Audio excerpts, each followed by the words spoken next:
Assalamualaikum warahmatullahi wabarakatuh. Selamat siang semuanya. Yang saya hormati Bapak Dr. Ma'mun Murad, MSI, selaku dosen mata kuliah Pemikiran Politik Islam. Perkenalkan, nama saya Adam Alamsyah dengan nomor NPM 2021-011-03009 dari kelas G, Program Studi Ilmu Politik. Pada kesempatan kali ini, saya akan mempresentasikan makalah saya yang berjudul Pemikiran Islam Liberal. Yang pertama adalah latar belakang. Pemikiran Islam liberal di Indonesia dilatar belakangi oleh perkembangan pemikiran Islam yang telah berkembang pada dekade-dekade sebelumnya, yakni tahun 1970 dan 1980. Para tokoh muslim generasi ini seperti Nurholis Majid, Abdurrahman Wahid, dan yang lainnya menawarkan gagasan dan wacana baru yang berbeda dari para tokoh muslim Indonesia sebelumnya. Dalam perkembangannya, pemikiran-pemikiran tersebut teraktualisasikan menjadi sebuah gerakan pemikiran yang dinamakan Jaringan Islam Liberal. Selanjutnya adalah pokok permasalahan yang terbagi menjadi pengertian Islam liberal, masuknya pemikiran Islam liberal ke Indonesia, serta perkembangan Islam liberal di Indonesia. Lalu yang pertama, saya akan membahas tentang pengertian Islam liberal. Pemikiran Islam liberal adalah pemikiran Islam yang mengarah kepada kebebasan atau berpandangan bebas, luas atau terbuka.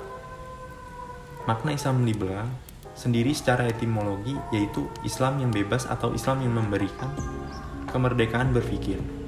Istilah Islam liberal pertama kali dikemukakan oleh Asaf Ali Asghar Fiz di India pada tahun 1899 sampai dengan 1981. Pemikiran Islam liberal sendiri mulai berkembang pada tahun 1950-an. Sedangkan di Indonesia, Islam liberal sendiri berkembang pada tahun 1980-an.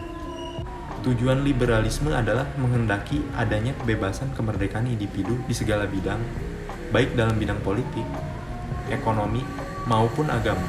Liberalisme merupakan suatu ideologi dan pandangan, falsafat, serta tradisi politik yang mendasar pada kebebasan dan kesamaan.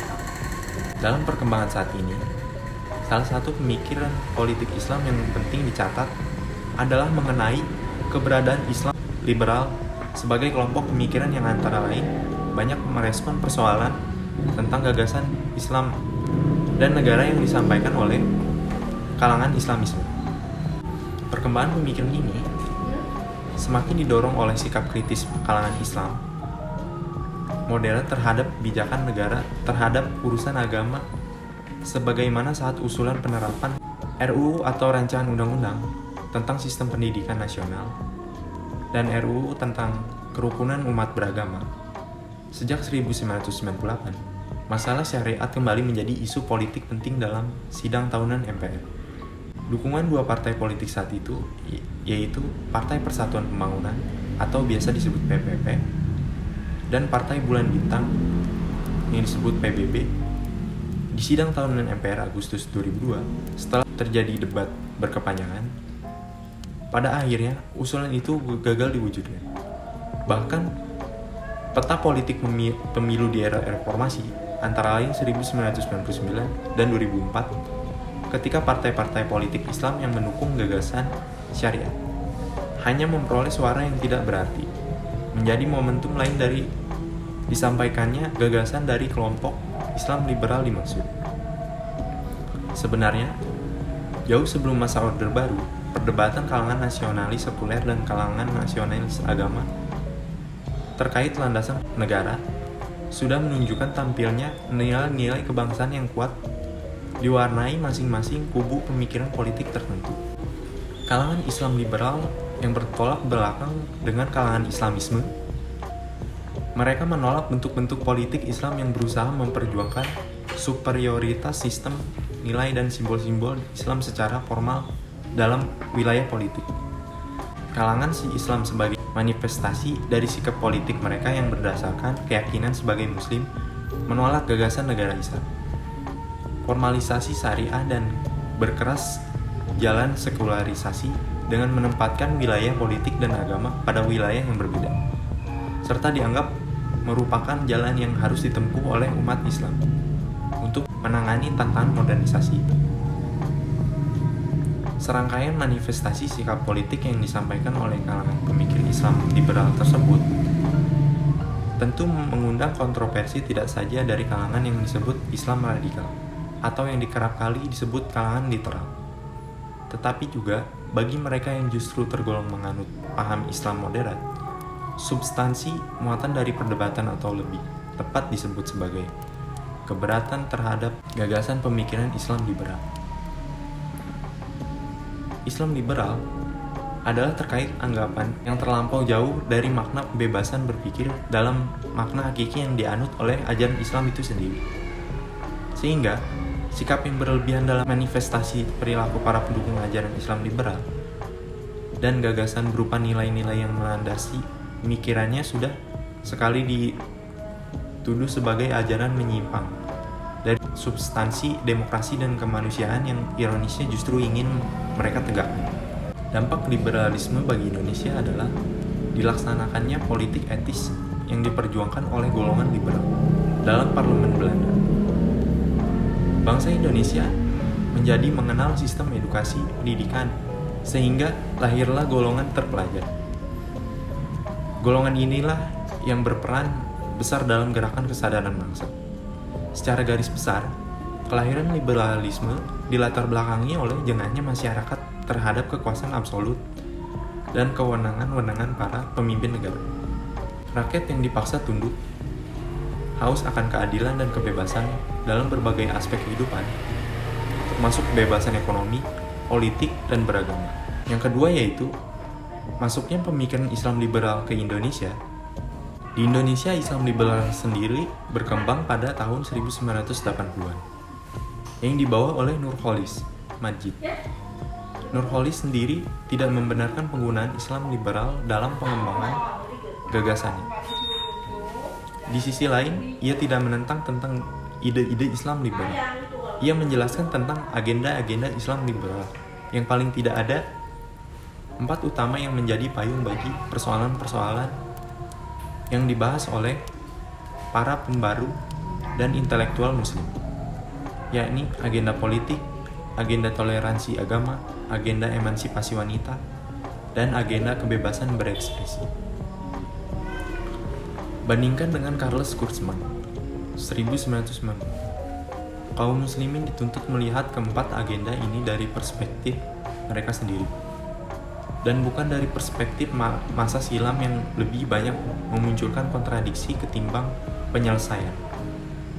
Yang ketiga yaitu perkembangan Islam liberal. Perkembangan paham Islam liberal di Indonesia memiliki beberapa program yang dilakukan oleh kalangan umat Islam dengan beberapa metode pendekatan sebagai berikut. Pertama, liberalisasi akidah Islam yang dilakukan dengan paham pluralisme agama. Dari kata pluralisme sendiri, kita paham bahwa prinsip dari pluralisme menyatakan bahwa agama lain di mana jalan yang ditempuh sama-sama menuju kebenaran yang sama. Doktrin yang diberikan kepada masyarakat tentang pluralisme agama menghilangkan sifat eksklusif umat beragama, terkhususnya Islam. Sebagai umat beragama, kita tidak diajarkan untuk fanatik terhadap agama sendiri dan menganggap agama sendiri benar dan menganggap agama yang lain salah. Kedua, relativisme kebenaran. Doktrin yang diberikan oleh relativisme kebenaran ialah bahwa di sana tidak ada lagi nilai yang memiliki kelebihan dari nilai-nilai lain. Agama sebenarnya tidak memiliki nilai yang absolut dan hanya bisa menilai dari persepsi manusia itu sendiri. Ketiga, liberalisasi Al-Quran. Al-Quran merupakan sumber utama dalam mencari dalil bagi umat Islam. Al-Quran sudah diturunkan pada zaman Nabi Muhammad melalui wahyu yang diturunkan oleh Allah Subhanahu wa Ta'ala, perantaraan dari malaikat Jibril. Bisa dikatakan bahwa Al-Quran merupakan sumber kekuatan Islam.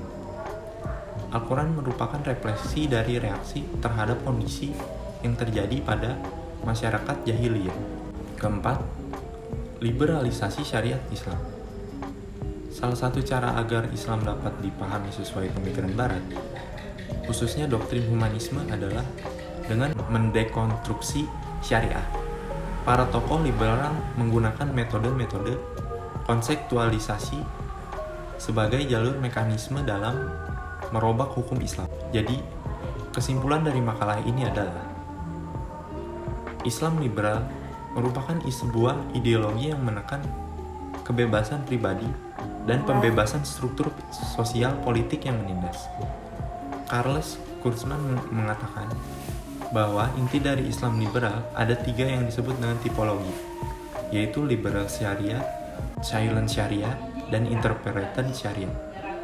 Serta masuknya Islam liberalisme di Indonesia ditandai dengan adanya kelanjutan pemikiran Cak Nur yang bersumber pada upaya sekularisasi.